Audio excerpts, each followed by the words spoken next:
आप देख रहे हैं राष्ट्रीय हिंदी न्यूज।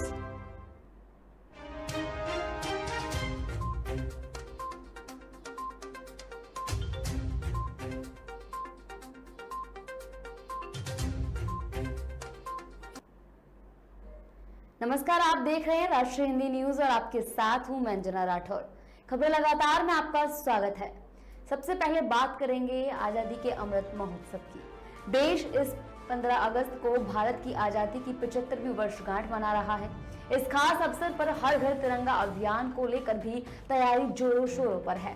आजादी का अमृत महोत्सव को मनाने के लिए देश भर से कई राज्यों के स्थानीय लोग तिरंगा यात्रा निकाल रहे हैं। स्थानीय लोगों के अलावा विभिन्न सरकारी विभाग भी इसमें शामिल हो रहे हैं।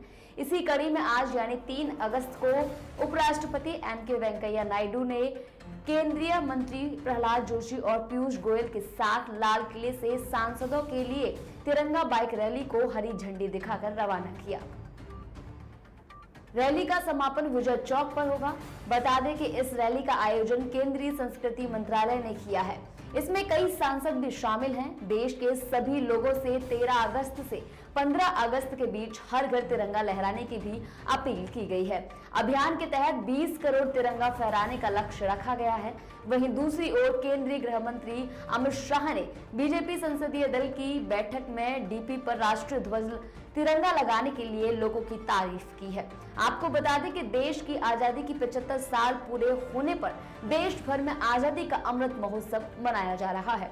देश की 75वीं वर्षगांठ का मतलब 75 वर्ष पर विचार, 75 वर्ष की उपलब्धियां, 75 वर्ष में एक्शन और 75 वर्ष पर संकल्प शामिल है, जो स्वतंत्र भारत के सपनों को साकार करने के लिए आगे बढ़ने की प्रेरणा प्रदान करते हैं। इसका मकसद देश के लोगों को संस्कृति और उपलब्धियों के गौरवशाली इतिहास को मनाने के लिए है। आजादी का अमृत महोत्सव की आधिकारिक यात्रा 12 मार्च 2021 को प्रधानमंत्री नरेंद्र मोदी ने अहमदाबाद के साबरमती आश्रम से की थी।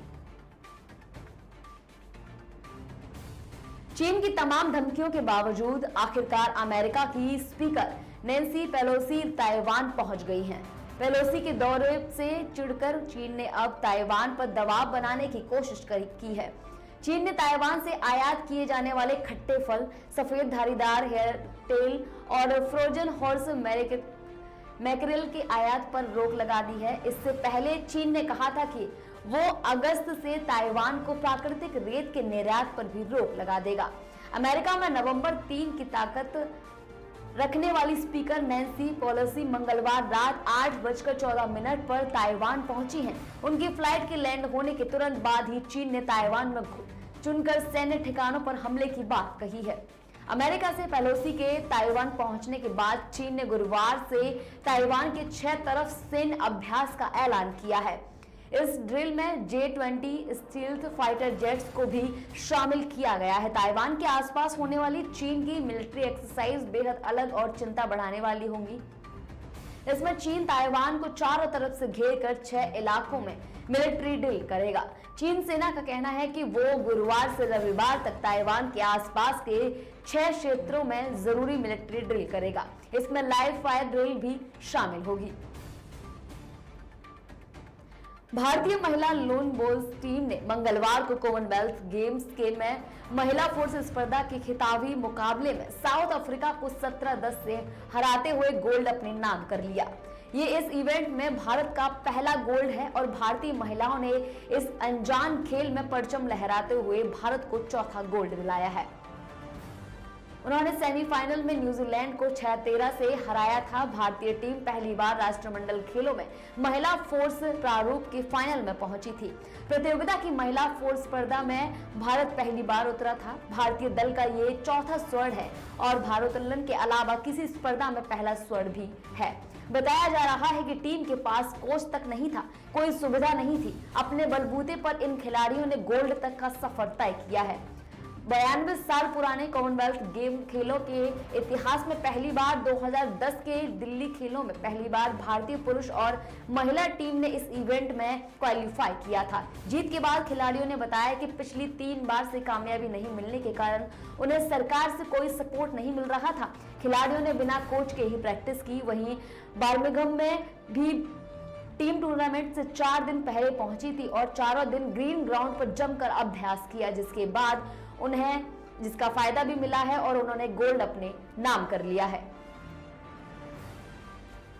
संसद के मॉनसून सत्र की शुरुआत से ही विपक्ष महंगाई पर सदन में चर्चा कराने की मांग को लेकर अड़ा हुआ था। पिछले 2 हफ्तों में लोकसभा और राज्यसभा दोनों ही सदनों में कामकाज लगभग ना के बराबर हुआ। सदन के भीतर और बाहर विपक्षियों का हंगामा, विरोध और प्रदर्शन जारी था, लेकिन सोमवार को लोकसभा में और मंगलवार को राज्यसभा में महंगाई पर करीब 6 घंटे की लगातार चर्चा हुई।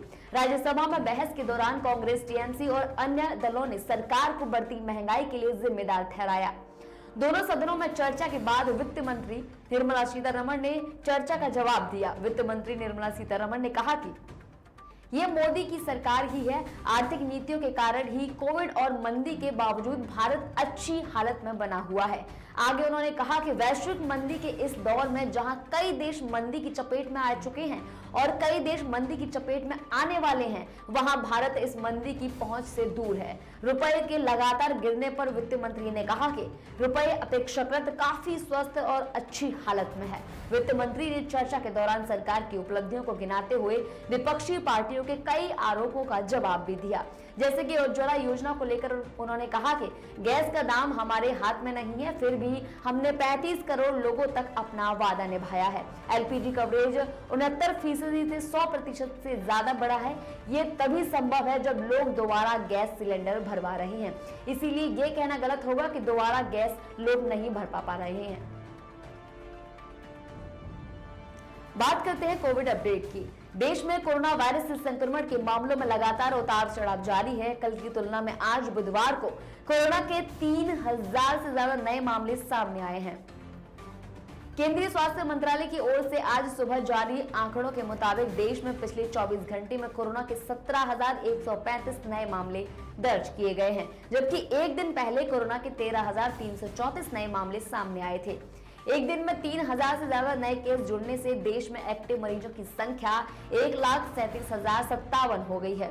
इसके पहले कल भारत में एक दिन में कोरोना वायरस संक्रमण के 13,734 नए मामले सामने आने के बाद देश में संक्रमितों की संख्या बढ़कर 4,40,50,009 हो गई है, जबकि उपचाराधीन मरीजों की संख्या घटकर 1,39,792 हो गई है।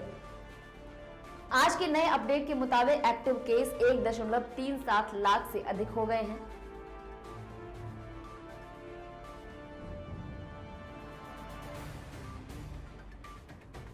बात करते हैं पंजाब के मौसम की। पंजाब के तमाम जिलों में बुधवार को आसमान में आंशिक रूप से बादल छाए रहने और गरज के साथ 1 या 2 बार बारिश होने की भी संभावना है।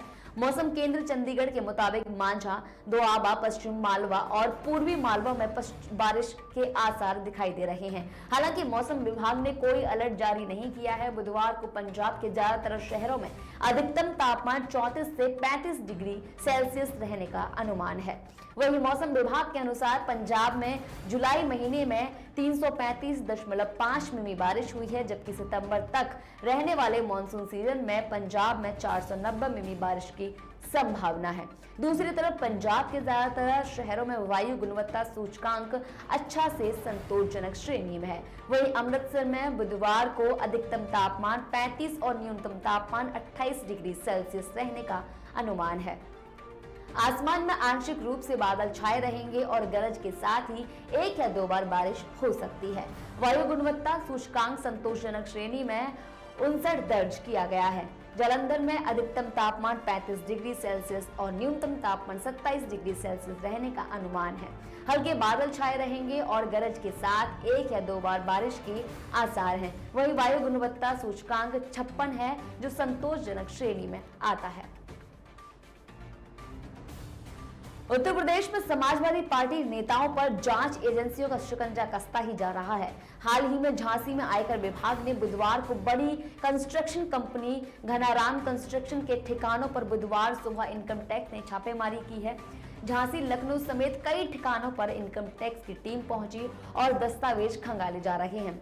सूत्रों की माने तो दावा किया जा रहा है कि घनराम कंस्ट्रक्शन कंपनी समाजवादी पार्टी से जुड़े नेता श्याम सुंदर यादव की है। उन्होंने इससे पहले बुंदेलखंड में तमाम डैम बनाए हैं।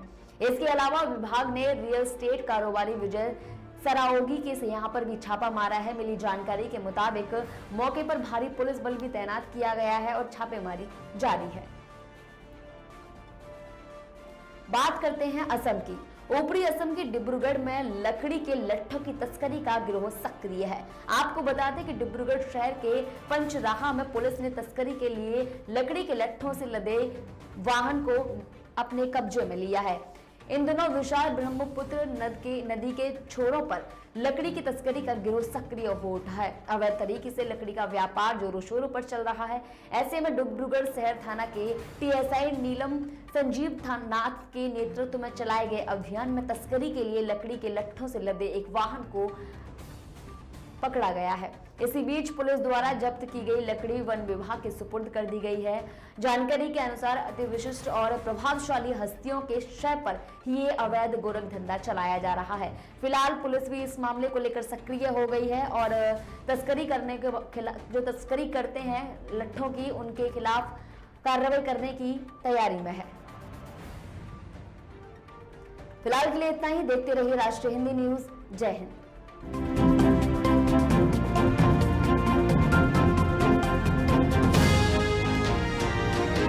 आप देख रहे हैं राष्ट्रीय हिंदी न्यूज।